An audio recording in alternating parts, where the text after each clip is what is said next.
Muito boa tarde, muito obrigada, Sandra, pelo convite. Muito obrigada, sempre uma delícia compartilhar Vamos lá. esses momentos com a minha colega e amiga, né, de Ministério Público e com a Daniela, com quem eu tenho o prazer de trabalhar na Rede Protetiva da Infância e Juventude de Jacareí.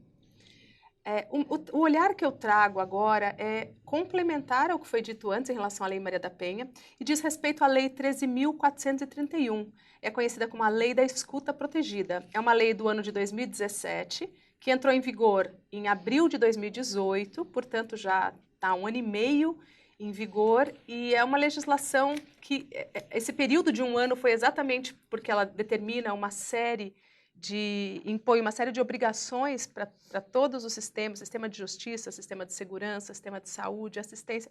Então foi um ano de vacatio legis para que essa lei pudesse ser efetivada e implementada. Já se passou um ano e meio desde a entrada em vigor dessa legislação. Infelizmente, ela ainda caminha a passos lentos para sua total implementação. E o que diz essa lei? Da mesma forma como a Lei Maria da Penha, eu queria só, antes de entrar um pouquinho nessa lei, reforçando o que já foi trazido pela doutora Fabíola, eu queria trazer um slide aqui. É da Childhood Brasil, que é uma organização internacional bastante forte, especializada, com farto material, vale a pena, cartilhas, material bastante relevante, pode ser acessado no site deles. Esse estudo, por exemplo, é uma pesquisa realizada pelo Hospital das Clínicas da USP, traz, por exemplo, um número bastante grande de violência acontecida dentro de casa. A cada 10 meninas, 4 é pelo pai, 3 pelo padrasto, o tio entra em terceiro lugar.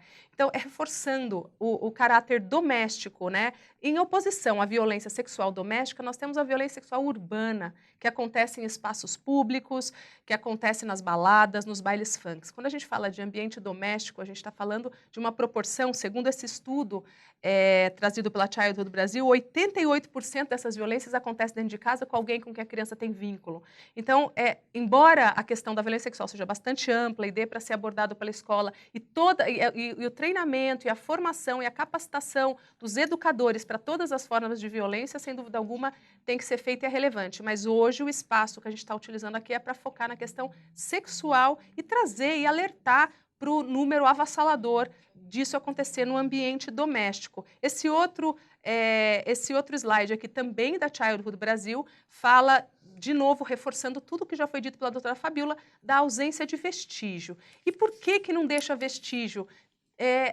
São fases. O abuso sexual, ele não, a gente pensa geralmente da forma estigmatizada de ser atacado, tampar a boca e forçar a criança ou adolescente a uma situação sexual, o que efetivamente acontece na violência urbana. Na violência doméstica, os estudos mostram que isso se trata realmente de um processo. É um processo que começa geralmente com aquele perfil de vítimas que já foi trazido aqui, mas que começa literalmente com uma fase de sedução. Começa-se a agradar, elogiar, ressaltar os pontos de valor que a criança ou adolescente tem, trabalha-se sempre uma aproximação de contato, então faz um carinho, dá um beijo, coloca no colo, muitas vezes coloca a criança no colo na frente de todos os outros familiares, porque é um sinal que passa para a criança do tipo, olha só, tá sua mãe, seu pai estão vendo que está no meu colo, ninguém está se opondo, vai banalizando e naturalizando aquela aproximação corporal com toques. Muitas vezes a gente tem um histórico muito grande de levantamentos feitos nos casos que a gente atende em Jacareí, mostra-se, já numa fase mais adiantada, vídeos pornográficos, fotografias. Tudo isso faz parte de uma fase de sedução, de sensibilização, de dessensibilização da criança para o ato que vai se aproximar. Essa fase costuma durar, às vezes, anos. E é interessante que se entenda e se compreenda a dimensão desse fenômeno e quanto tempo ele pode levar até se chegar naquele ato efetivo que pode configurar um crime e efetivamente deixar vestígios e conseguir uma comprovação, ou a criança já está numa idade de conseguir relatar com clareza o que ela está vivendo. Mas esses sinais já podem estar acontecendo, essa fase toda pode estar acontecendo durante muito tempo.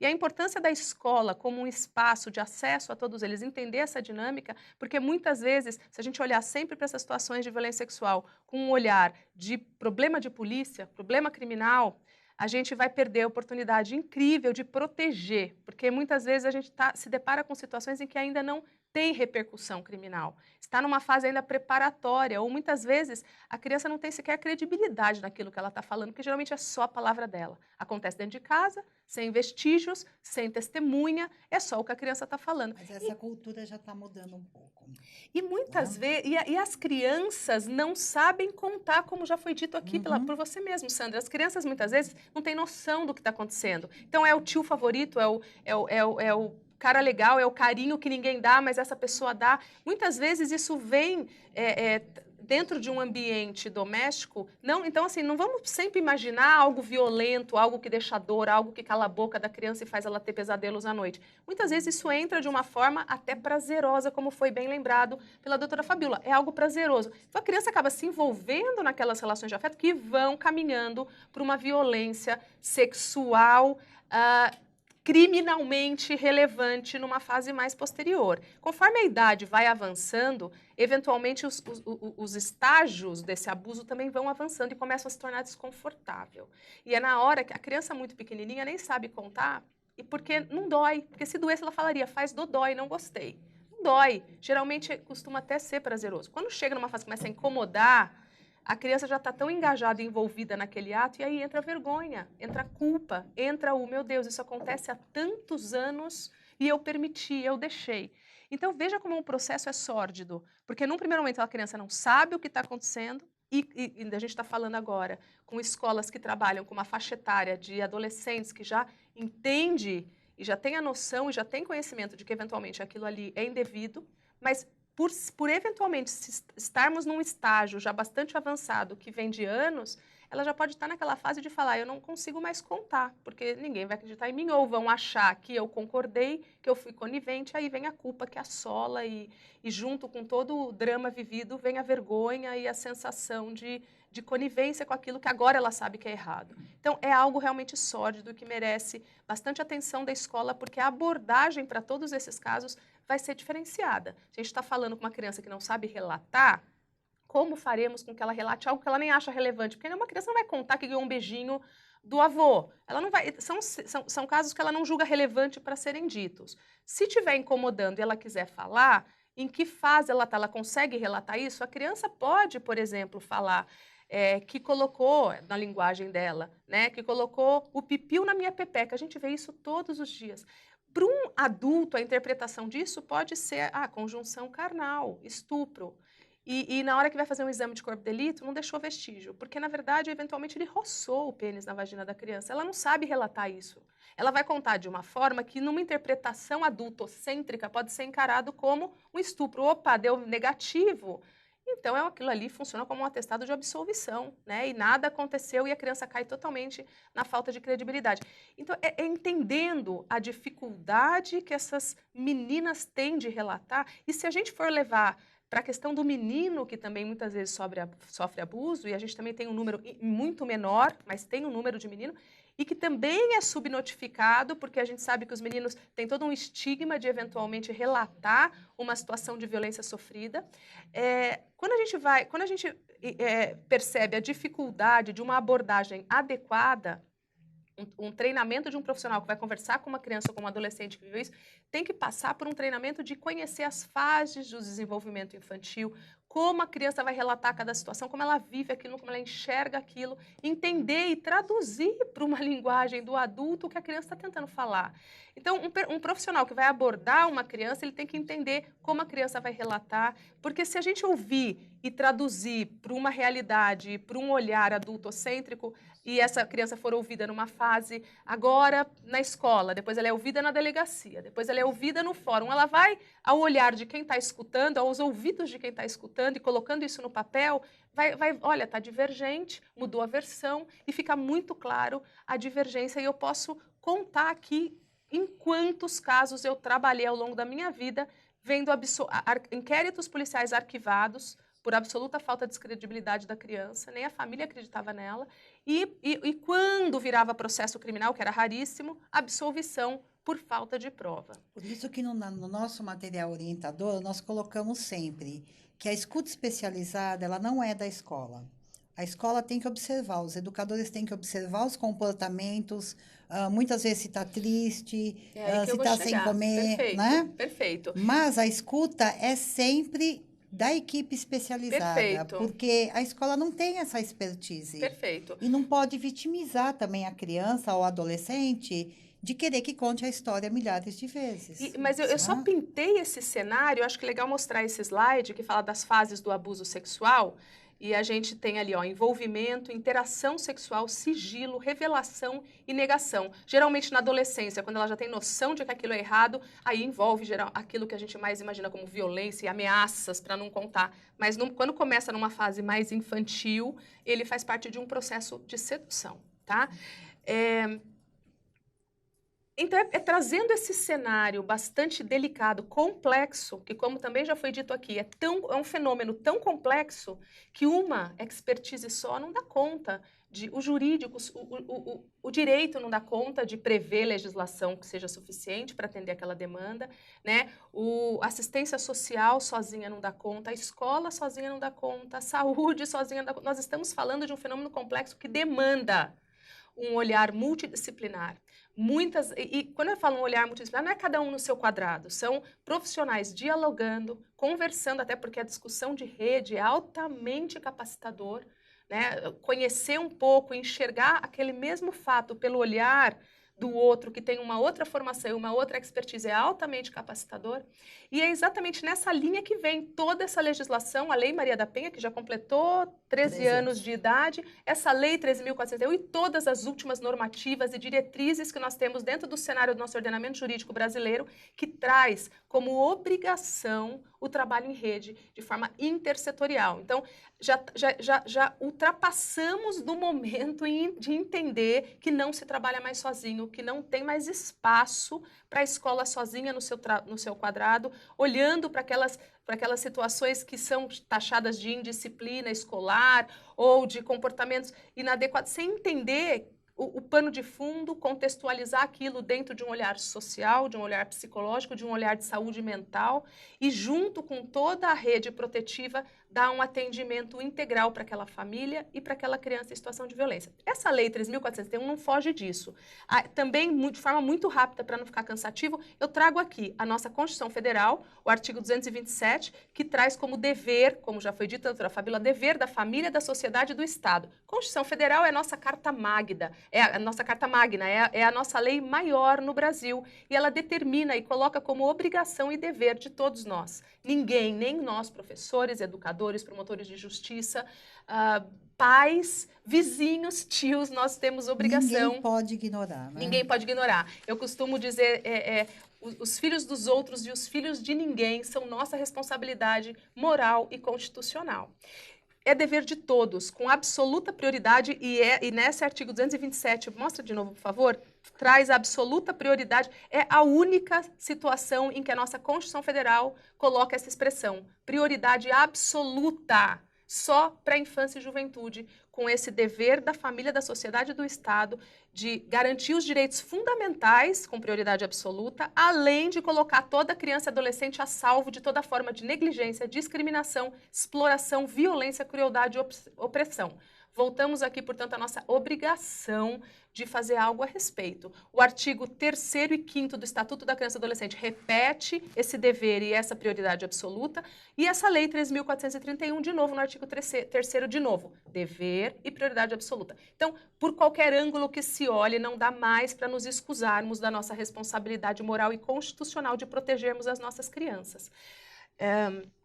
Essa legislação, além de reforçar todos os direitos fundamentais à vida, à saúde, à educação, já prevista em toda a nossa legislação, ECA e Constituição Federal, ela traz mais alguns direitos para a criança e adolescente. Olha que interessante, está no artigo 2º dessa legislação, fala de as crianças e adolescentes gozam de direitos específicos à sua condição de vítima ou testemunha.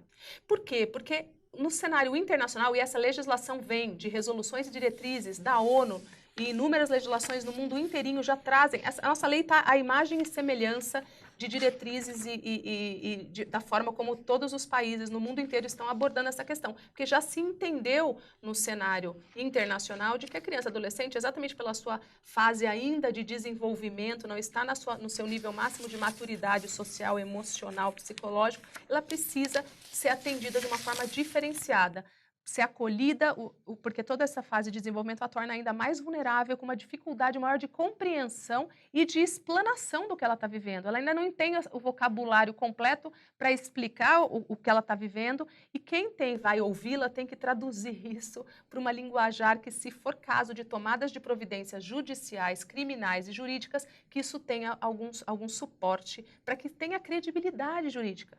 Porque na justiça a gente tudo precisa ser muito bem provado, indicado e demonstrado. Mas eu não estou aqui para falar da questão criminal, eu estou ainda aqui para falar da proteção. Porque antes da gente chegar na responsabilização do agressor, do suposto agressor, a gente tem que proteger. A nossa prioridade absoluta no sistema da Constituição Federal é proteger e prevenir. Então vamos falar um pouquinho mais disso de uma forma rápida. O artigo 4º dessa lei traz as várias formas de violência que uma criança ou adolescente pode sofrer. Essa lei fala da violência física, violência psicológica, violência sexual, e dentro da sexual a gente pode falar do abuso sexual, que é o foco do nosso encontro aqui hoje, a exploração sexual comercial, que é toda forma de aliciar crianças e adolescentes, oferecendo não só dinheiro, mas presentes, qualquer tipo de troca e benefício para que a criança ou adolescente se submeta àquelas situações. São presentinhos, são doces, R$ 5. Às vezes até dentro da própria família, a família se beneficia de alguns benefícios que recebe, mandando as crianças para a casa do vizinho. Enfim, existe toda uma rede que envolve aí pobreza, falta de educação, vulnerabilidade extrema, enfim. O tráfico de pessoas, que a gente acha que não acontece, mas aqui em Jacareí, recentemente, tivemos um caso bastante gravoso, uma menina na escola, com uma família de boas condições econômicas e sociais e de educação, mas a menina caiu na história de que seria uma grande modelo fora, e foi uma situação bastante preocupante, graças a uma intervenção bastante interessante do Brasil, da Embaixada do Brasil fora, da Secretaria de Segurança do Estado de São Paulo, conseguiu-se evitar que isso se tornasse uma tragédia maior, mas acontece, e aí é importante a gente estar falando sobre isso, porque as alunas das nossas escolas podem estar sendo aliciadas para viagens para o exterior, para fins de tráfico sexual. E a violência institucional. Na verdade, hoje a gente tem que falar de abuso sexual, o abuso sexual que é nosso mote principal, que acontece dentro de casa, e que a escola acaba sendo um termômetro fenomenal para identificar não só os sinais que essa criança e adolescente externam, mas um lugar bastante rico para a criança ou adolescente falar o que está acontecendo. A gente tem dados lá em Jacareí de inúmeros casos que aparecem dentro da escola, que a escola que recebe o que eles chamam de presente, onde a revelação espontânea acontece dentro da escola. E a violência institucional. Essa é a primeira legislação no Brasil que reconhece, porque a violência institucional sempre existiu, né? Todo mundo conhece quão hostil é tomar um chá de cadeira para ser atendido, para ser ouvido como testemunha numa audiência, para lavrar um boletim de ocorrência, para ficar numa fila do SUS, para passar no atendimento de saúde. A violência institucional existe em todos os serviços, todos. A falta de estrutura é imensa, mas quando a gente revitimiza, quando nós não temos pessoal em qualquer área treinada, preparada, capacitada para dar uma acolhida adequada, a gente revitimiza sem perceber. Faz aquela criança e adolescente repetir várias vezes a mesma história. Faz aquela criança e adolescente contar várias vezes algo que é bastante traumático. Ou pior, na hora, com a melhor das boas intenções, querendo acolher, faz perguntas inadequadas, falta de conhecimento, conduz, coloca palavras na boca daquela criança, né? Contamina aquela revelação espontânea que tem que ser preservada da forma absolutamente idêntica como foi dita pela criança e pelo adolescente. Então, a violência institucional, para ser evitada, demanda treinamento, e essa legislação fala incontáveis vezes, eu poderia elencar aqui quantas vezes ela fala de pessoal capacitado, ela fala de qualificação, de capacitação o tempo todo. A Lei Maria da Penha idem, a legislação do Marco Legal da Primeira Infância, todas as nossas legislações hoje em dia bate na tecla do trabalho integrado em rede, capacitação do pessoal. Isso é basilar e é essencial para a gente falar em não praticar violência institucional. Essa legislação prevê, portanto, eu acho importante também mostrar esse slide. Quando fala das violências, fala que para efeitos dessa lei, toda criança e adolescente em situação de violência vai ser ouvida apenas de 2 formas: escuta especializada e depoimento especial. Então, em tese, essa criança só vai ser ouvida 2 vezes. E o parágrafo 2º desse artigo fala: os órgãos de saúde, assistência, educação, segurança e justiça adotarão os procedimentos necessários por ocasião da revelação espontânea. Então, olha só, nós temos aqui nesse parágrafo 1º e 2º, revelação espontânea, escuta especializada, depoimento especial. São as 3 vezes em que essa criança ou adolescente vai falar sobre a violência por ela sofrida. Revelação espontânea, como o próprio nome diz, é quando ela resolve falar. E aí a importância da escola de criar espaços de oportunidade para essa criança e adolescente se sentir acolhida e confiar naquele ambiente para relatar o que a está atormentando. A revelação espontânea tem que ser, pode ser colhida na promotoria, no conselho tutelar, na escola, e muitas vezes na maioria das vezes é na escola, em qualquer tipo de atendimento de saúde, mas essa revelação espontânea tem que ser, ela não é uma escuta especializada. A revelação espontânea tem que ser respeitada. A revelação espontânea é simplesmente criar a oportunidade e criar um ambiente acolhedor para a criança falar. Dirigir com perguntas, fazer questionamentos, e além do que a criança falar espontaneamente, já foge ao princípio da revelação espontânea.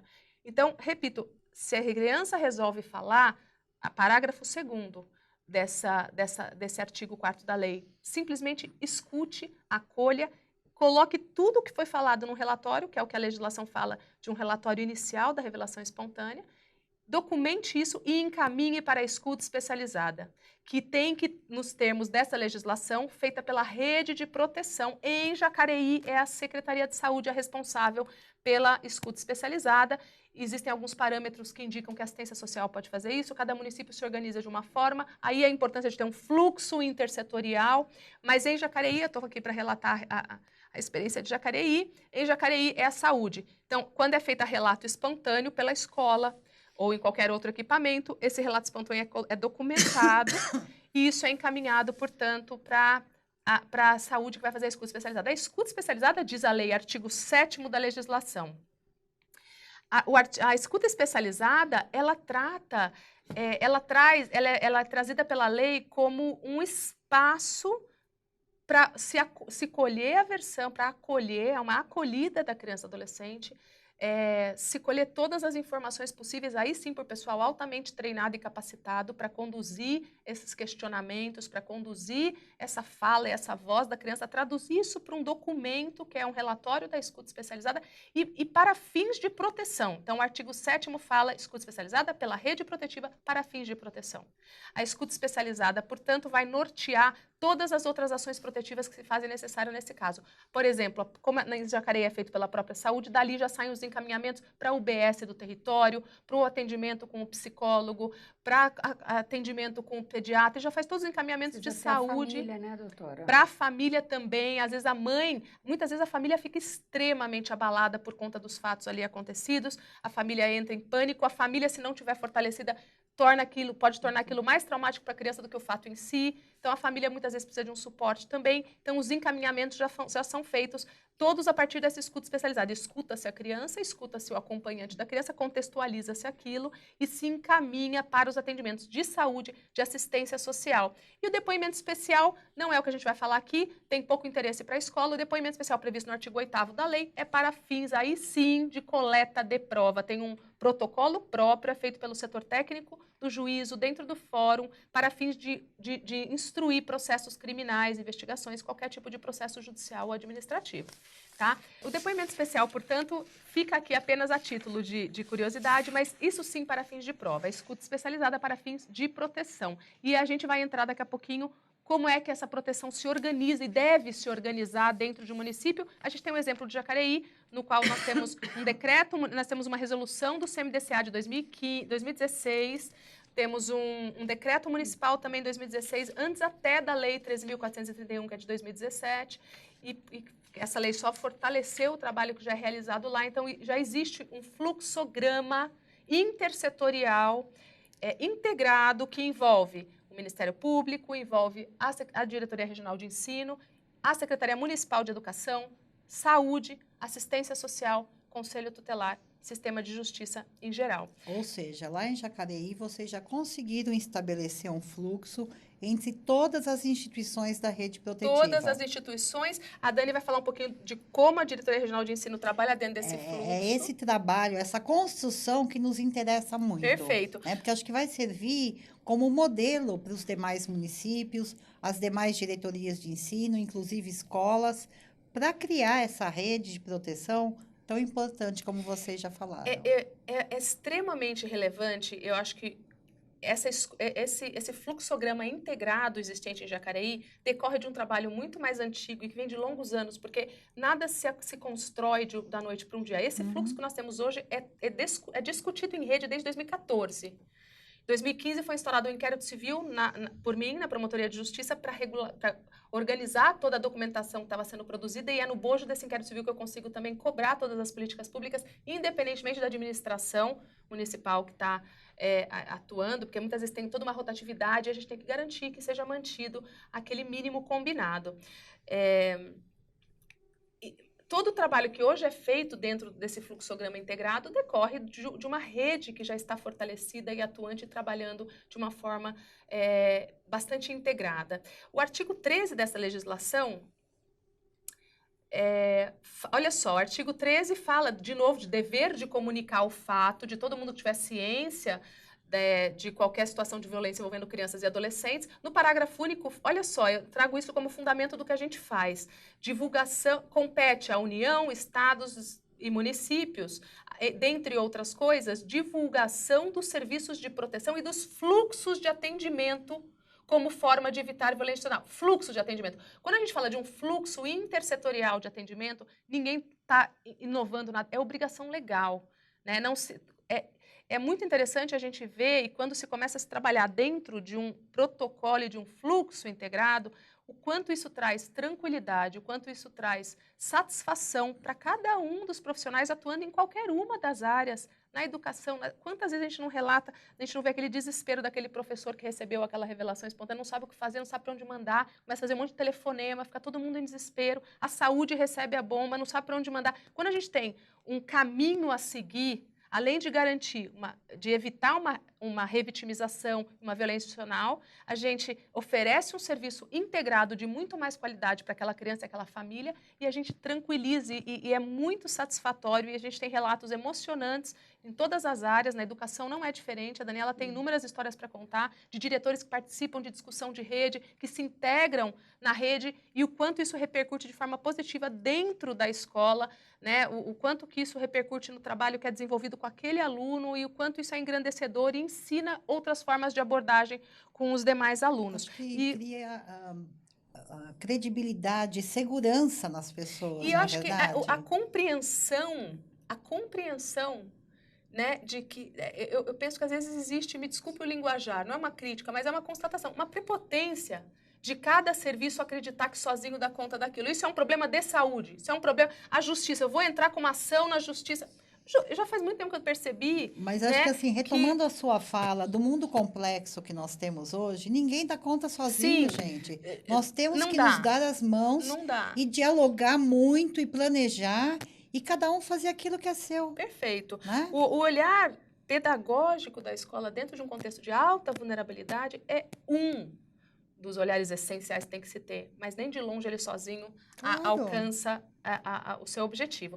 E o parágrafo, e o artigo... Doutora, e a questão da segurança de notificar, de como isso lá no início as pessoas, né, tinham um receio ainda de fazer medo, a notificação, medo. Né, do que essa questão, eu estou amparado agora, digamos Dani, assim, medo, né? porque eles falam, eu não tenho certeza, e se eu falar e o cara é inocente, eu vou ser processado porque eu falei, é um medo de não entender a nossa obrigação moral e constitucional de levar o fato adiante. Mas quanto isso, tá, né, essa construção... estabelecido, todo mundo se sente seguro. Sim, perfeito. Sim. É isso. Só para lembrar, quando essa notificação ela é feita sem essa baliza, pode ensejar o quê? Às vezes é o abrigamento de uma criança ao invés da prisão do agressor, ou mesmo de uma concessão de medida. A criança ainda se sente punida por algo que ela não fez. O que vai implicar numa possível retratação daquela criança. Muitas vezes, isso é o primeiro sinal.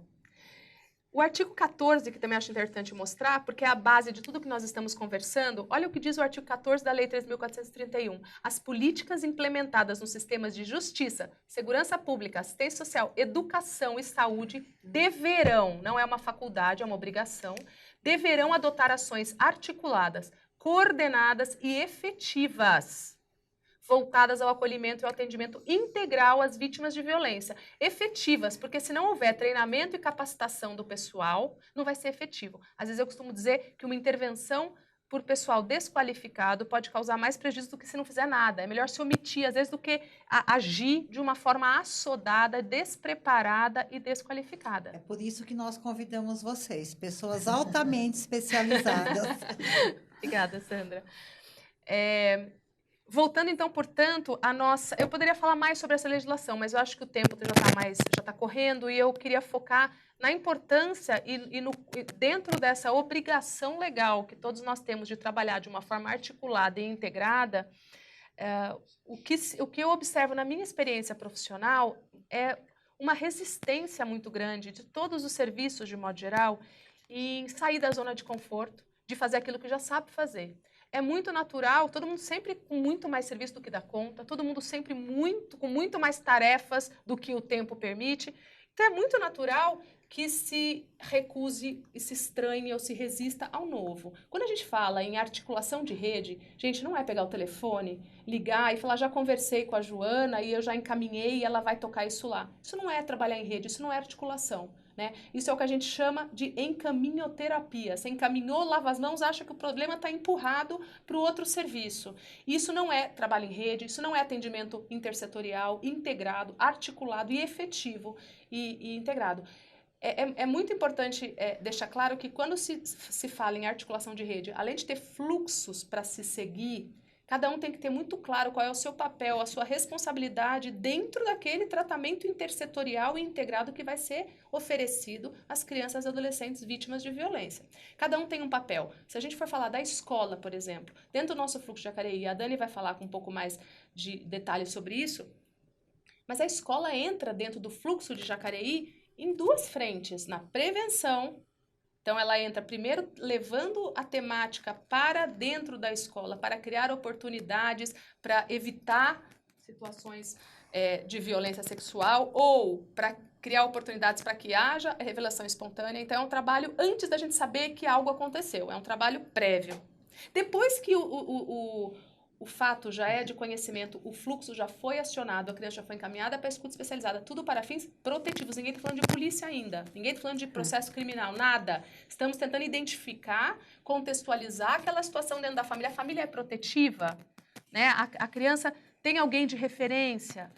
Qual é o contexto dessa criança naquela comunidade, no seio daquela família, para a gente perceber quanto de intervenção protetiva e assistencial vai ser necessária naquele caso. Estamos ainda tentando entender o contexto.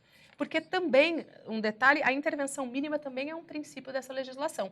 Não atropelar, porque se a gente intervir demais, pode ser revitimizante, no caso que não se faz necessária a intervenção. Então, dentro desse fluxo, compete em Jacareí a assistência social, fazer essa avaliação de risco, identificar essa família protetiva e identificar o grau de intervenção necessário. A escola entra na prevenção e depois que foi identificada uma situação de violência, a escola vai entrar na reinserção dessa criança ou adolescente dentro da escola. Após o fato, essa criança e adolescente vai receber um atendimento mais apurado dentro da escola, um olhar mais cuidadoso, uma abordagem diferenciada, vai ter discussão de rede em casos mais complexos para traçar metas de apoio àquela família. A escola vai entrar nessa discussão, tentar entender no que dentro da escola pode ser feito, que medidas podem ser tomadas no âmbito da escola para respaldar aquela situação que a rede protetiva dentro da casa ou dentro da saúde também está cuidando concomitantemente.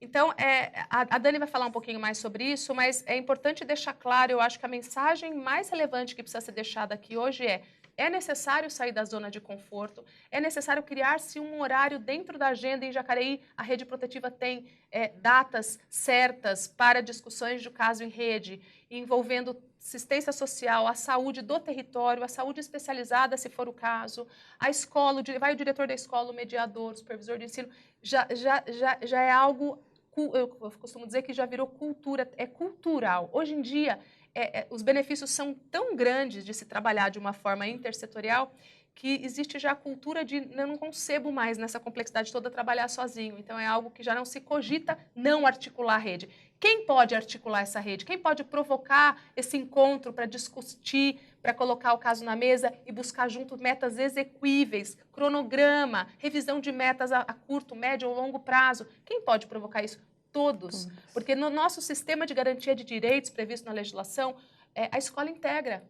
A escola faz parte dessa rede protetiva. E muitas vezes a gente observa a escola, Sandra, esperando ser provocado ou reclamando porque encaminhou e não foi dada sequência pelo outro órgão. Falta comunicação, né? Comunicação e a importância da escola se enxergar, se empoderar e se apropriar do papel relevantíssimo que tem na proteção integral desse aluno. Agora, eu tenho uma boa notícia.